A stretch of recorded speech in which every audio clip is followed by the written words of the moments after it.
This summer, during the biggest sporting event of the year, Peacock turns to two broadcasting legends for the Olympics coverage you can't find anywhere else. I think they mean us. With an incredible duo sure to take home the comedy gold. Olympic Highlights with Kevin Hart and Kenan Thompson. New episodes Monday, Wednesday, and Friday. Only on Peacock.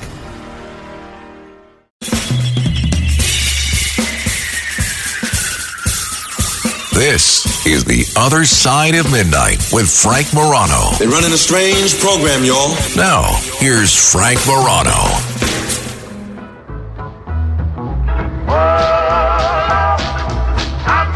Is it mandatory you play this song in the 4 o'clock hour?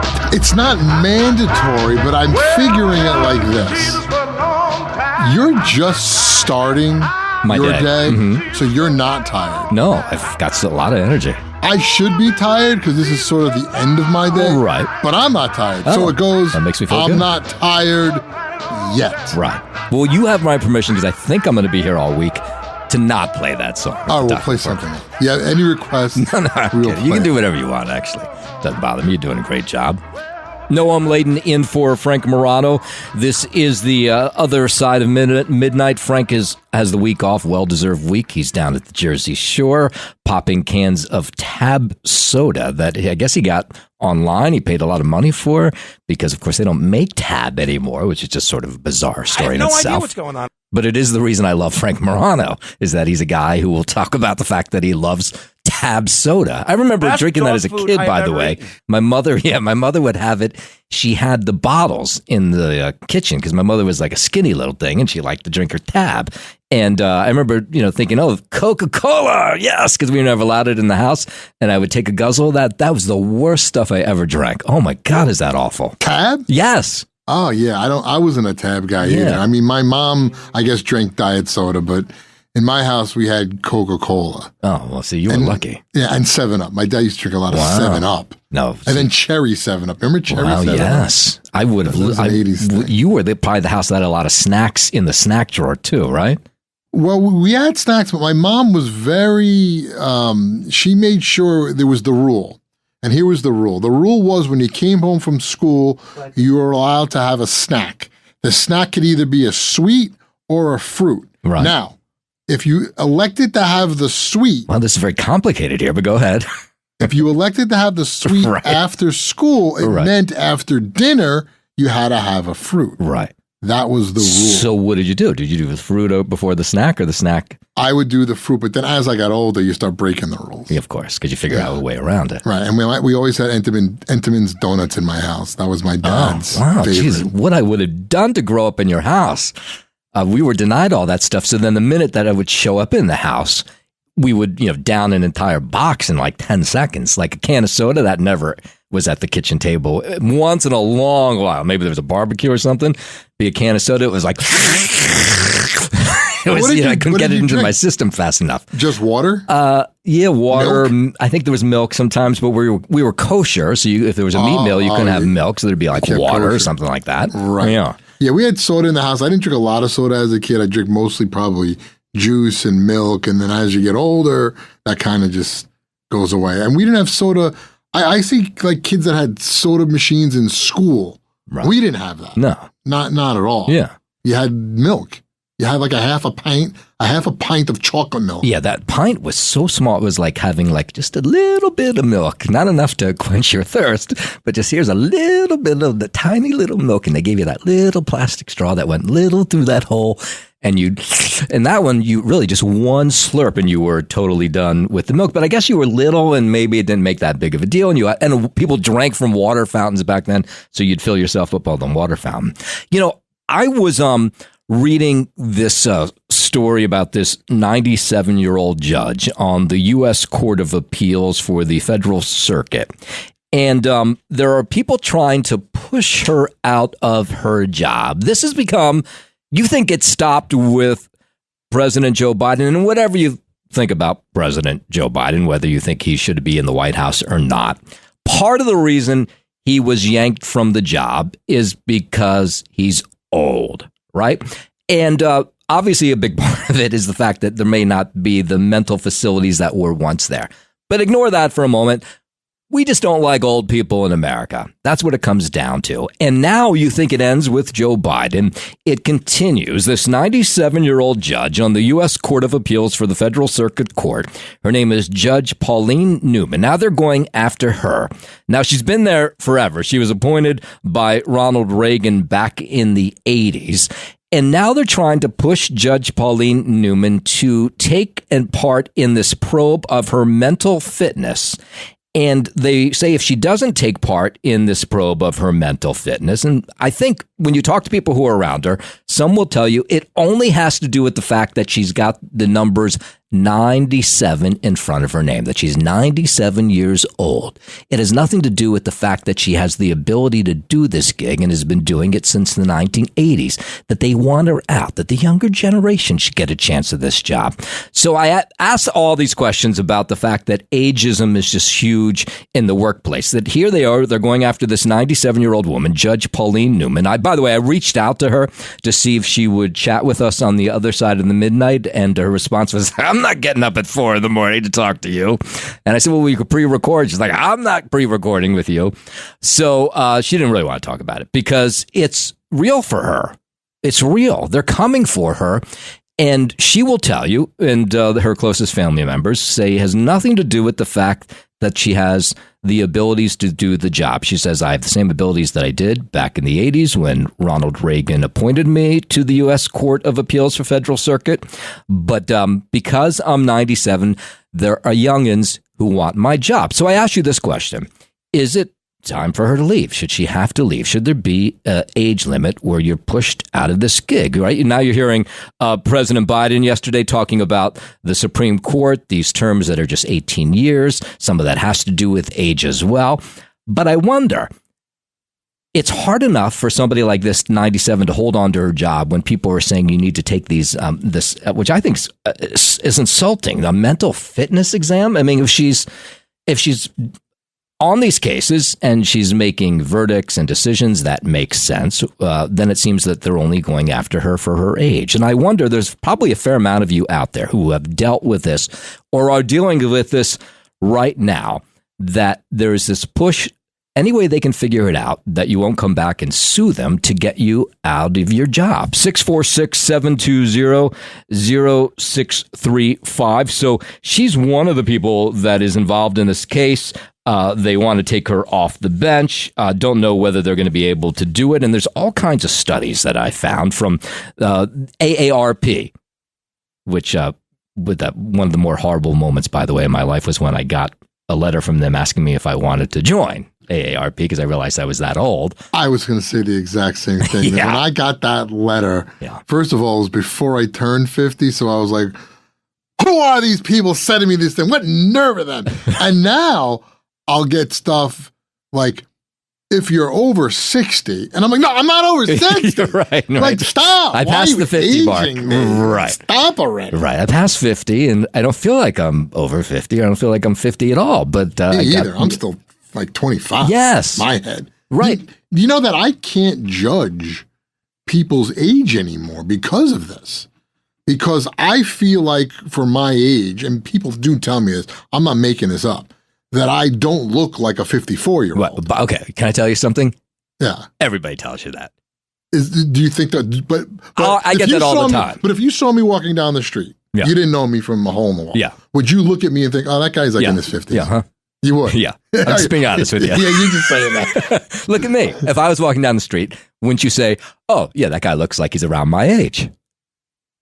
Yeah, I would. Oh, you're not going to be nice. But what? Here's the thing. I see people that are younger than us or our age, and I go, wow, look at that old lady. And she's younger than me. Yeah. So, and I see people that I grew up with that I go, oh my God, what happened to them? Like, they look like they're 70 years old. Yeah. And I'm like, we're the same age.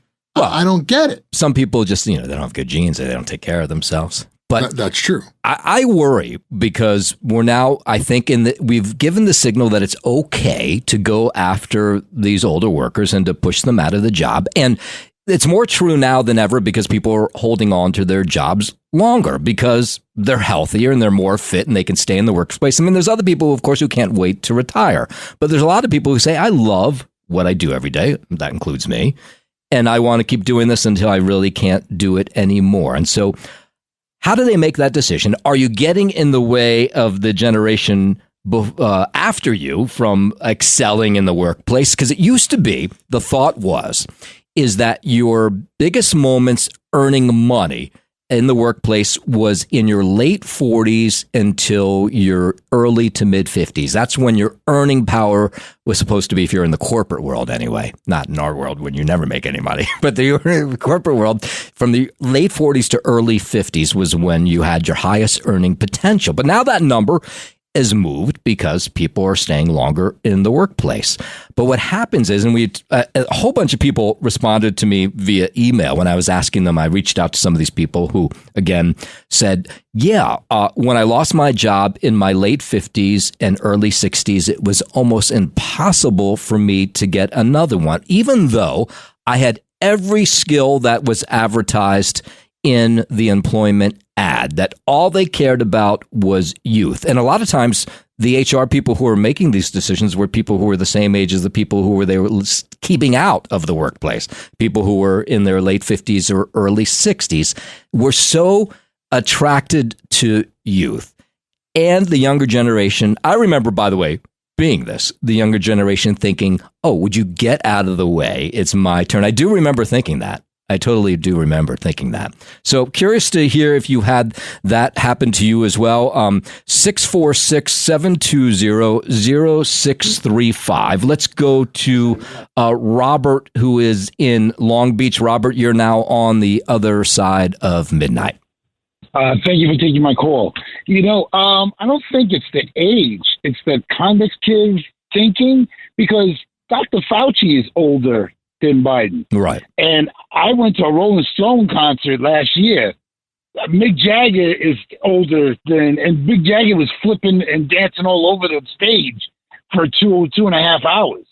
So it's not the age. I think what affected Biden was the 2 surgeries, neurosurgeries he had in the 80s. That might be it. But have you had that? How old are you, if you don't mind me asking? Who, me? Yeah. I look like I'm 45. I'm 63. Wait a minute. So are you like Matt, where you think you look like you're 45, but you actually look like you're in your 60s? No, what scares me is that I have younger guys that I'm supervised for. I'm the supervisor. And we had a push-up contest.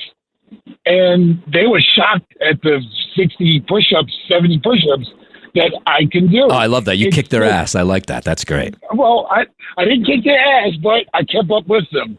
And it's a way of thinking and a matter of mind. But I don't drink. I don't smoke.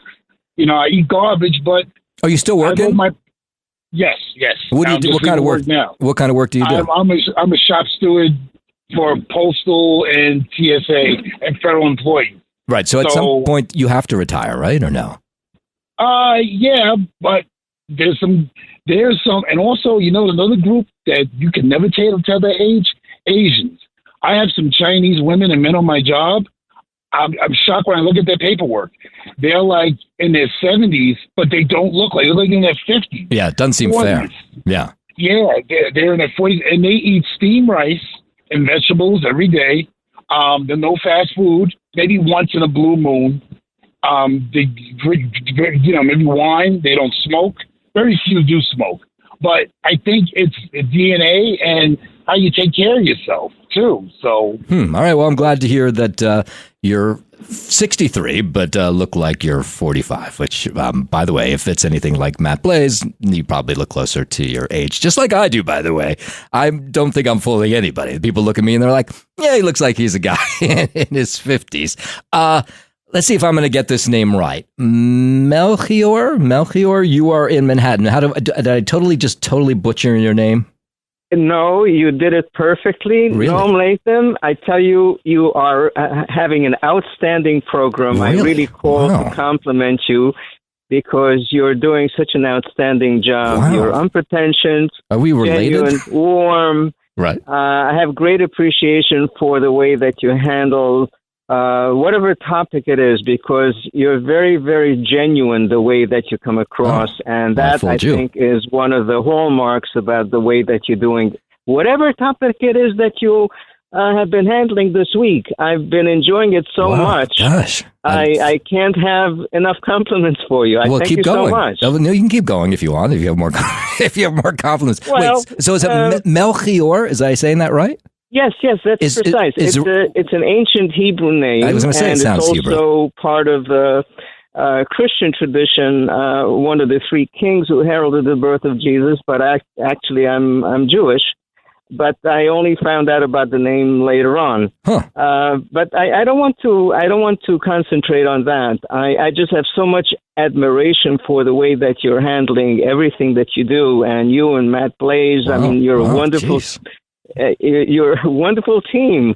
Well, I thank wish you much. that you would be able to continue your program and perhaps get a permanent spot on the daily basis or a weekly basis. I think it would really be adding a great deal positivity to your station, and I really want to commend you for the way that you're doing. Oh, well, I have 40 minutes left. You can keep going if you want. No, thank you. That's very nice of you. It's really nice of you to call. Absolutely sincere. Okay. And whatever topic it is that you handle, you're just very, very genuine. Wow. Okay. There's no. It's so unpretentious. It's so normal. I gotta stop you. It's abnormal that it's so normal. Okay. Well, listen. I'm gonna hire you. You'll get 10%, and if I get a gig somewhere, I'll give you 10% for that. I could listen to you all day. I'm telling you. Thank you very much. You sound like, unfortunately, my mom who passed away not too long ago. Melchior sounds like my mom who would also say this to me. She would listen to me in Israel. My parents are Israeli. And she would say, oh, you're the greatest, but it was my mother. So it's nice to hear somebody who's not my mother say that. All right. So we're talking about this ageism in the workplace. And I think, with everything going on with Joe Biden, whatever you thought of him, now going on with this judge, we're seeing other examples of people saying they're being pushed out only because of the number, not because of their abilities to do the job. And it seems to be a growing trend, according to an AARP survey. But I want to get... do you think it's just age, or do you think it's because they know if they get somebody younger, they can pay them less?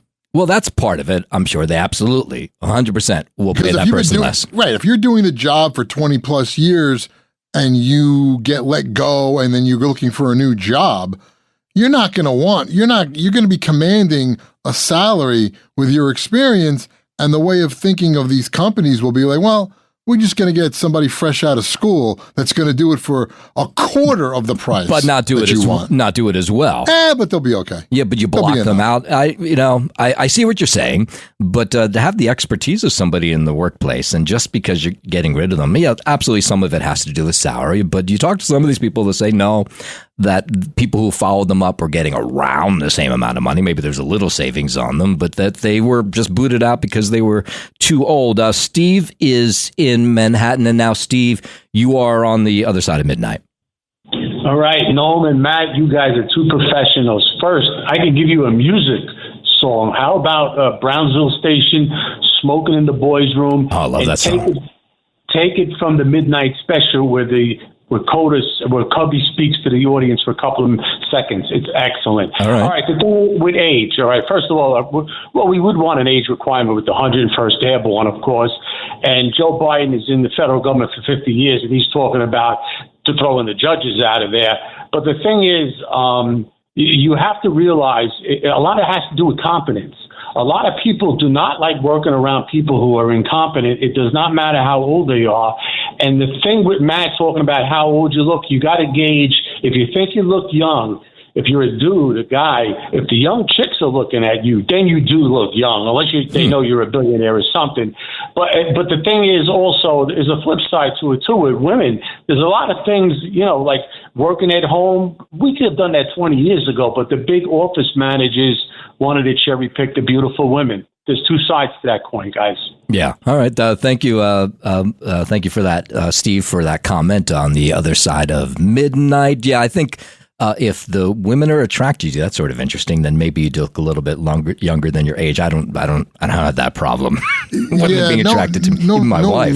No women have told me that. Right. But I will tell you that I listen. I don't like saying that about myself because of what you just said. Of no, you actually do look your age.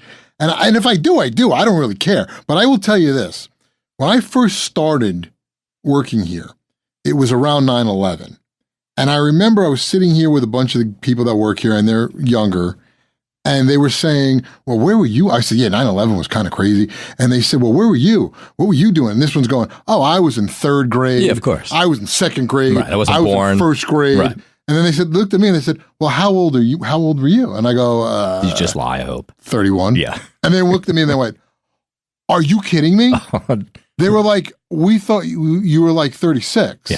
Well, here we go. Another people thinking you're younger than you are. That's what they told. That's what they told me. All right, but I'm just telling you, if I was walking down the street, Matt Blaze, I would say he looks like he's my age. He's in his 50s. Get those glasses checked, Noam. Did I take the break here? I'm supposed to take a break. I'm going to do that. All right, taking a break here. Got more to get to. Noam laden in on what is a Frank-free Tuesday on the other side of midnight. The Other Side of Midnight with Frank Morano.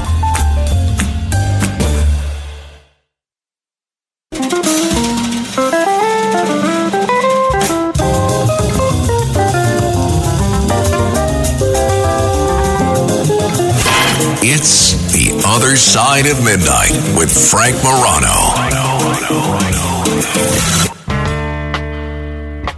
Oh, How you doing out there? You ever seem to have one of those days where it just seems like everybody's getting on your case, from your teacher all the way down to your best girlfriend? Yeah. Well, you know, I used to have them just about all the time. Mm-hmm. But I found a way to get out of it. Let me tell you about it. Sitting in the classroom thinking it's a drag. Listening to the teacher. No, were you smoking in the boys' room? I was not. I was never a smoker. Me either. Well, after high school, but not in high school. I was laughing myself through this breakup. By the way, you're listening to The Other Side of Midnight. Noam laden in for Frank Morano. Laughing to myself when we went to the break that Matt, who I love, by the way, and hopefully won't hate me after this, continues to believe that guys or gals look at him and think he's much younger. Oh, you know what? Elias. The first time, Elias, you met Matt Blaze, you must have had a thought in your head of how old he is. Now, I'm guessing your parents, because how old are you, 22 or something like that? 22, yeah. 22. So your parents are like my age, right? Just about, yeah. So when you looked at Matt Blaze the first time you met him, you thought, hey, he looks like my dad's age, right? No, I was like, God, what a fossil. No. Yeah, that's exactly what I thought. Yes, see, there you go. Yeah. And same with me, right? You looked at me and you said, he looks like my dad's age, right? Yeah, just about. Yeah. See, you're not fooling anybody. I thought you looked older than me. You did? I think everybody looks older than me at this point. So this ageism in the workplace, we've been talking about this over the last 15, 20 minutes. This one judge on the Circuit of Appeals trying to push her out, make her take some sort of mental test that she would have to pass. She's fighting not to take it. She was assigned a long time ago in the 80s by Ronald Reagan. That's how long she's been there. And I say, well, look, if she can do the job, she should be able to. And then I'm hearing from other people who say, yes, they've been pushed out. They're convinced because of their age. But it's an incredibly hard thing to prove because HR can come up with all kinds of creative ways to show why and why they want to get rid of you. And they'll use it as your performance thing. So we're going to take some of your calls, 646-720-0635. You're listening to The Other Side of Midnight. Let's go to Mike. Mike is in Pennsylvania, and you are on The Other Side of Midnight. Yeah, how you doing? One reason why a lot of people who work, past the retirement age and all, they need medical insurance. Yeah. The Social Security isn't all that great either. You know what I mean? And they need to survive. And that's why you got them out there working. Are you? Joe Biden, he would. Go ahead. I was going to ask you, are you one of those people who's still working? Oh, yeah, I'm still working, yeah. In my younger days, I had, I had a lot of fun in my younger days. Now you got to pay for them. Some people ain't. You know what I'm saying? How old are you? How old are you, Mike?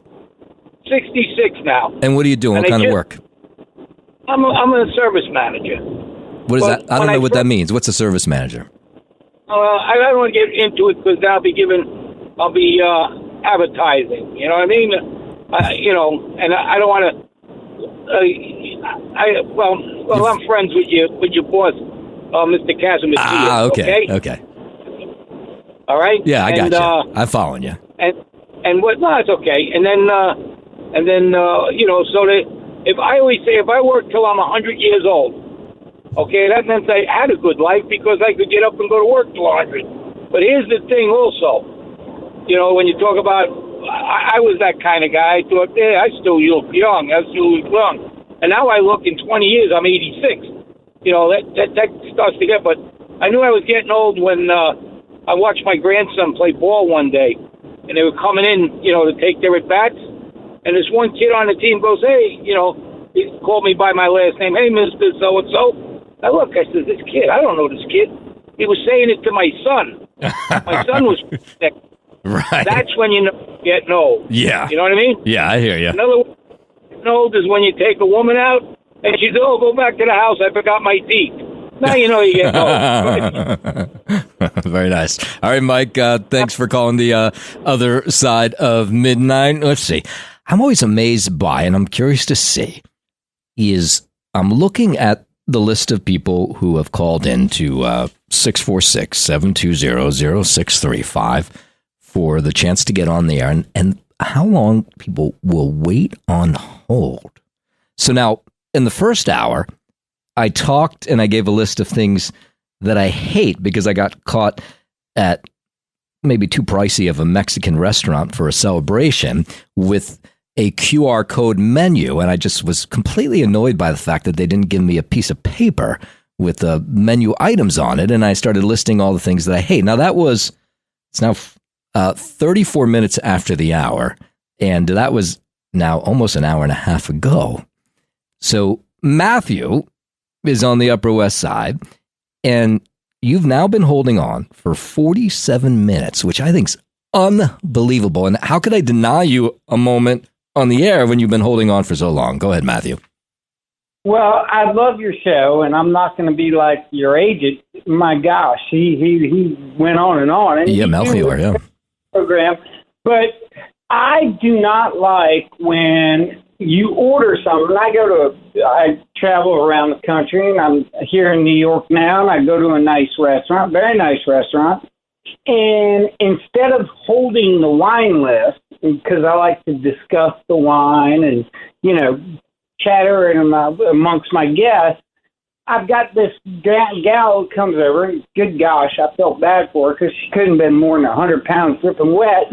And she's got this, big tablet on her wrist, and she's like, well, this is our wine list. And I'm like, this is not the same.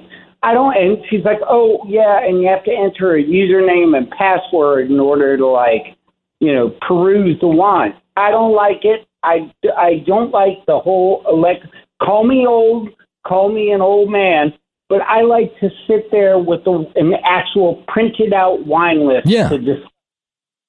I totally get that. So wait, Matthew, I lived on the Upper West Side of Manhattan for a fair amount of time until I moved out. And I don't remember anybody having an accent like yours on the Upper West Side. You sound like you're not an original Manhattanite. Well, a lot of people confuse this with a Southern. It's a Western accent. I'm from California. Oh, okay. Well, that sounds kind of Southern, actually. The more you talk, I can hear a little bit of that California thing happening. But it's funny. Yeah. I'm not the first person who says, "Hey, where are you from?" I hear the accent right away, right?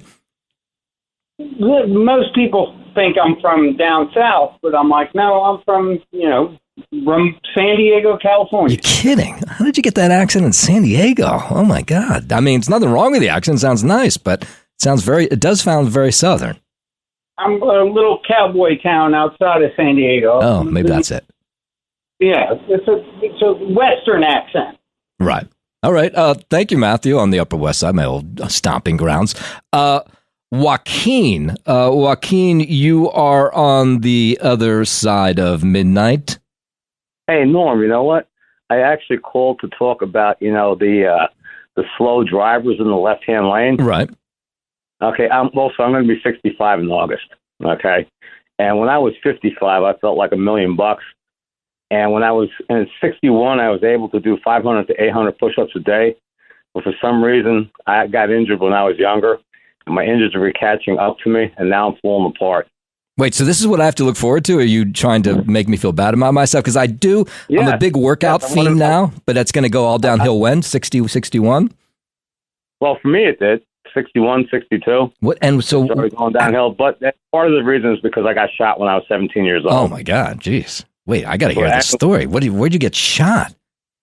Well, you see, what happened was I went deer hunting. And I actually signed up for the Marine Corps, and I was on a delayed enlistment program. I went deer hunting day after Thanksgiving, and somebody shot me through the leg, but he hit my sciatic nerve. And so I've had some really serious issues with it throughout my life. And I always remember calling the Marine Corps recruit. I signed up. I was obligated to go. I called the sergeant. I said, "Listen, I'm not going to the Marines anymore." And he goes, "Oh, why not?" Sarcastically. I said, "Well, because I got shot deer hunting, and I might not be able to use my left leg anymore." Yikes. So who shot you? Like a friend of yours you were hunting with, a hunting buddy? No, I have no idea. I don't know who shot me. I was just walking downhill through an open area, more or less, and from out of nowhere, I got hit. Never knew who shot me. Wow. Wait, so so you're saying that go ahead, I'm sorry. I thought I was going to die because I could see where the bullet came out, but I couldn't see where it went in. And I thought I was bleeding to death because I was wearing like 3 or 4 pairs of pants, and I was sitting in some muck, and it was really deep. And I'm just sitting there, and I grabbed my rifle, and I fired a bunch of shots, and I was like, "You shot me, you blank, blank, blank." And so you saw the person that shot you, or no? No, I did not. Huh. Well, now you know how the deer feel, huh? I mean, yeah, right. Yeah, no, I went. I didn't want to believe that it happened, so I went to try and keep walking. I was like, this didn't happen. So I tried walking, and I'm sitting on my leg afterwards. It just collapsed under me. And I'm thinking, oh my God, the bullet smashed, blew my leg apart. I grabbed my rifleman, I pumped around the air. I was like, "You shot me, you blank, blank, blank." Wow.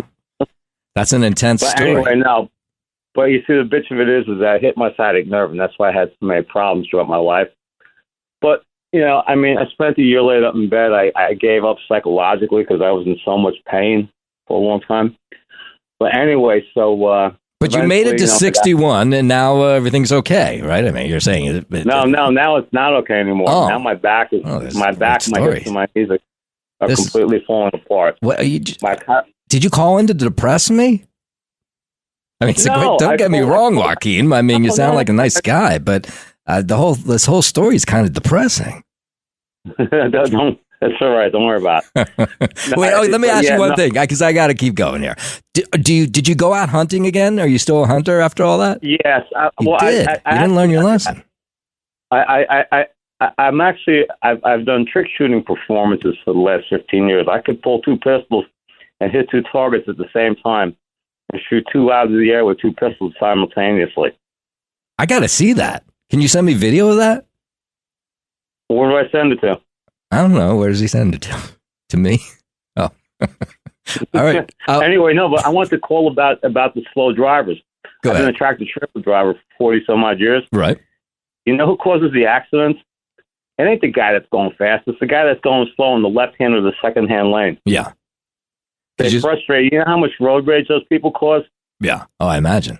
Bad stuff. And can you imagine you're going down the road with an 18-wheeler, and then you get some schmuck who insists on being in the, well, if it's 3-lane road with a tractor trailer, you're not allowed with a truck in the 3rd lane, second lane, 1st lane.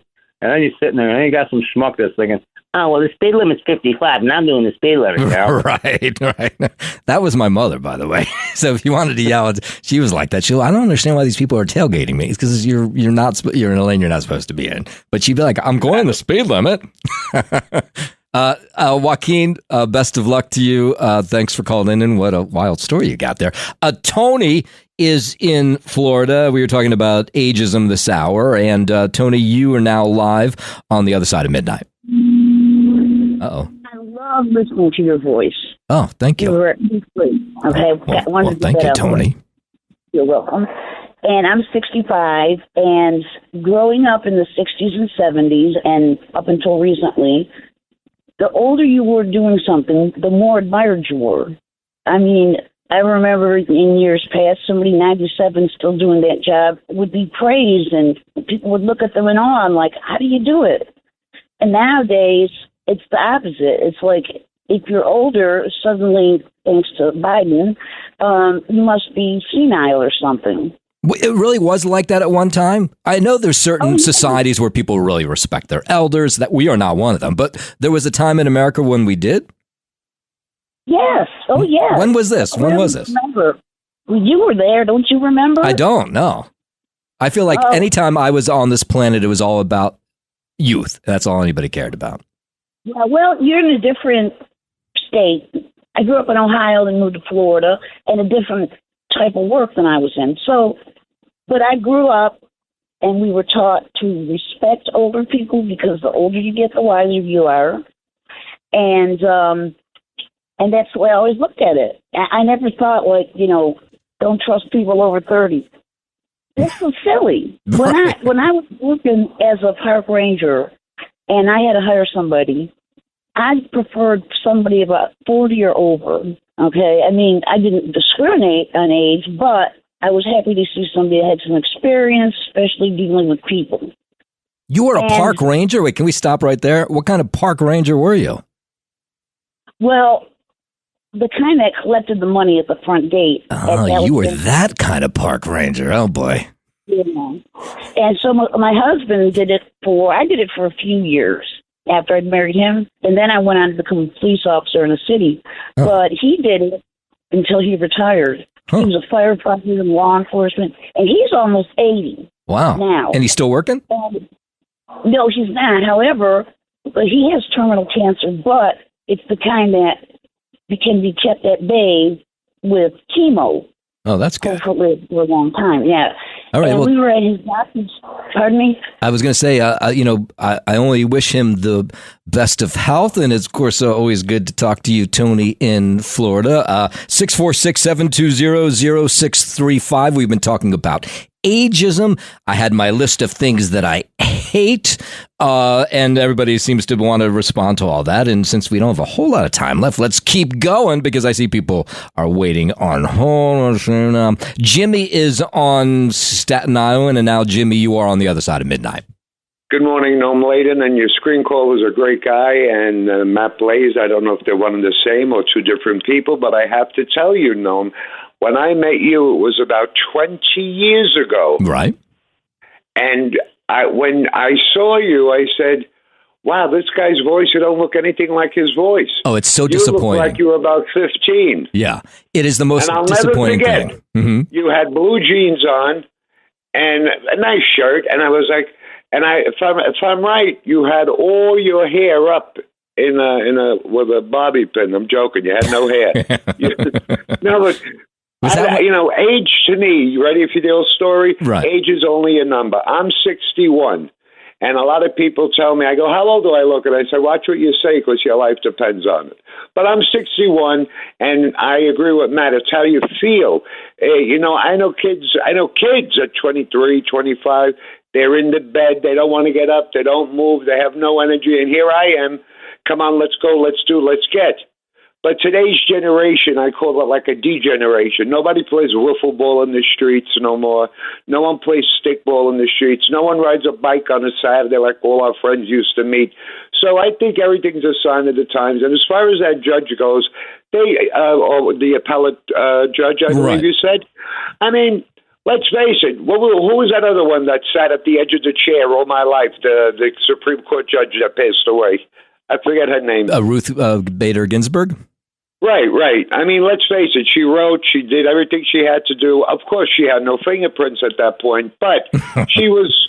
They didn't throw her out. She passed away. Yeah. God took her, and enough is enough. But that is job discrimination and age discrimination. Now, you're not the under... Asian people, they revere their elderly. They take care of them. Only here they want to take them and throw them in a tar pit over 45 years old. You know what I'm saying? You're not under the illusion like Matt is. That you said you're 61, right? Absolutely. And you look 61, right? Me? Yeah. I look 161. There you go. All right. Jimmy, thanks. No. I feel good. I look good. No, I don't think I look bad for my age. Once I put my teeth in, my hearing aid, and my prosthetic on, I'm fine. All right, Jimmy. No, listen, age is a number. God bless you. And God bless you. Don't mind me calling. Of course, you can call whenever you want, Jimmy. You're welcome in here at the other side of midnight. Let's keep going. Do I need to take a break here? I probably do, right? Yes. Okay. Good idea. All right. Let's take a break. We'll get to your calls. I got more to say before we head out. And by the way, if you are in New York, or by the way, even if you're not in New York, you get a bonus hour because I normally do the 5 o'clock hour, do the news hour here at the home station, WABC. And if you're out of market, you're listening to us in one of the tons of markets that were being heard. And you can then tune in if you liked what you heard here and then hear me do the news, which is a whole different sort of animal. And I'm going to do that in about 12 minutes from now. Hopefully I'll be able to figure out how to get that all done while I'm doing the show. We'll hopefully figure that out. All right. You're listening to The Other Side of Midnight. The Other Side of Midnight.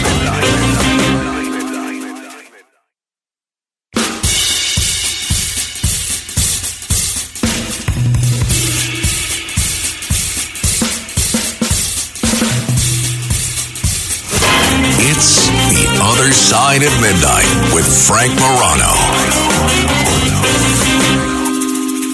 Old man, look at my life. I'm a lot like you. Oh, God. I love Neil Young. God, do I love Neil Young. This is such a great song. Old man, look at my life.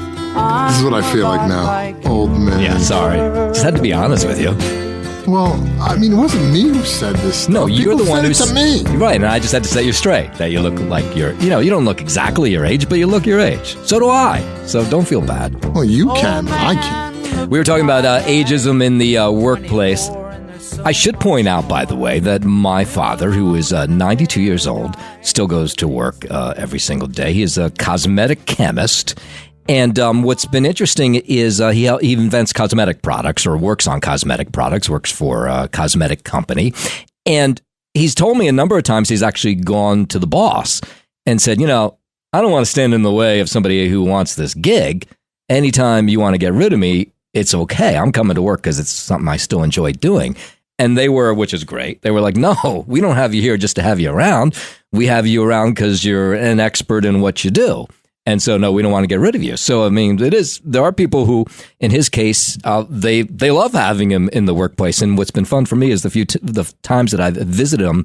My parents live in Israel. The times I've visited him in Israel and gone to his workplace, it's always fun to see all these like young women gathering around this guy, because he's like a rock star. He really is a rock star. It's kind of fun to watch. So there is that bonus of staying in the workplace is it makes you feel young. He said to me once recently, he said, when I walk the streets of Haifa, that's where he lives, people will look at me as an old man. But when I go to work, they treat me like a peer. And I thought, wow, that blew my mind totally. I said, that is 100% correct. We got a few more moments. Let's go to Danny. Danny is in Maryland. And now, Danny, you are on the other side of midnight. Good morning, Danny. Hey, how you doing? Good. This morning. I'm doing just fine. I just wanted to say that my mother is 97 years old. Yikes. And she still lives alone. Right. She's pretty sharp. Lives over in Bethany Beach, Delaware. She's still pretty sharp. And I'm 64, and I feel 64. Right, so, but she doesn't. So, no. So she's got more energy than my brothers and sisters and I. But good for her. Yeah, so I'm feeling pretty. And you and Matt, I looked you up to see what you, because I like to put a face to a name. Sure, and it's frightening, right? So you both look pretty young. So you all look good. And Danny's my new hero. Danny, can I tell you, I've been doing this radio thing for a long time, like 20 years now. And invariably, you meet people who've listening to you for years. I've been on in New York for, 20 years now. So no more than that, maybe. Jeez, a long time. So people will come up, they're excited to meet you. And there's that look of utter disappointment every single time because they hear me and they're like, oh, this guy's going to be drop dead gorgeous. and then they see this midget of 5'6", bald guy. Man. I mean, I'm in good shape, so that helps. But and there's just look of disappointment. I always say the same thing. I'm like, really, every single time I look at them and I'm like, disappointed, huh? And of course, they always say, no, you look great. But no, they are totally disappointed, just like you were, Danny. Well, the other thing, real quick, I hope you be the permanent fill-in for Frank. Oh, permanent fill-in. Yeah, that's fine. Permanent fill-in, just a fill-in, like when he's off on vacation. That would be great. And I agree with you about that song, the Reverend Jeter, that song. Get rid of that song. Yes. There you go. Danny, what part of Maryland are you from, by the way?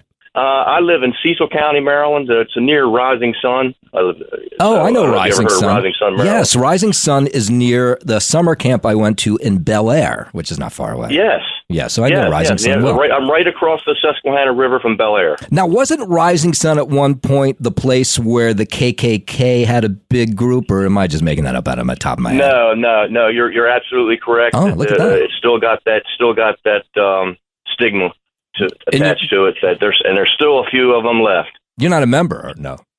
No. I'm from Harford County. I'm from Haverty Grace. From Haverty Grace, Maryland. Oh, okay. So you're closer to Baltimore then. Yes. Oh, okay. Yes. Danny, thanks for calling the other side of mine, and good to hear about your mother. And Bethany Beach is so beautiful. No wonder she's wild and kicking. It's such a beautiful place to live, Bethany Beach. Mike is in South Carolina, and now, Mike, you are on the other side of midnight. Hey, Noam. Good morning. I've been listening to WABC for 30 years, and I've heard you do the updates, and you got a chunk of time, 20 years. I met Curtis 20 years ago at Penn Station.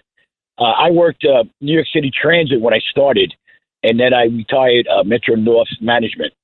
And you know what? I was a drummer, too, played college baseball, whatever. Neil Young, old man, look at my life. And that was moving what you said about your dad, 92. Yeah. And he's live in Israel with Mom, God bless. And my mother, she passed away October, it'll be 2 years. She was 90.